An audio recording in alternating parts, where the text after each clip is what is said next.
Powerful storms and high tides in Northern California today could slow efforts to fill a large sinkhole. Crews have been working to fill the 15-foot hole along the coast. It first appeared on Saturday. John Blackstone is in Pacifica, about 10 miles south of San Francisco, with the ongoing problem with erosion. John, good morning. Good morning. Well, here in Pacifica, we're right on the western edge of the continent.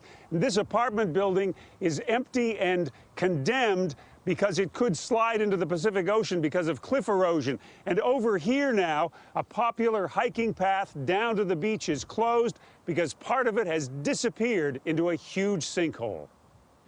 A 15-foot section of the trail just dropped away into the ocean.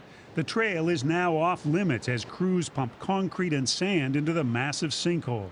This is only the latest effort to stop erosion of the cliff here that has been falling away for decades. We've seen waves up pretty high, and the king tides are bad every year, but this is the worst I've seen. The company that owns the land told CBS This Morning an underground pipe separated, causing leaking water to saturate the ground below. As crews work to stabilize the area, powerful tides are moving in. Sand just, washed away, and that's what we had, big cavity. The cliffs here are more than 100 feet tall, and when the base is pounded by high surf, the bluff is undermined. When you get the big breakers and swells, ground swells coming in, that really takes a beating on these things. Rick Giliaza grew up in this area. He's watched waves erode the Pacifica coastline for years. I have memories of when I was a child out here, and I take my wife out here now and try and find the places where my dad and I fished years ago. They're gone.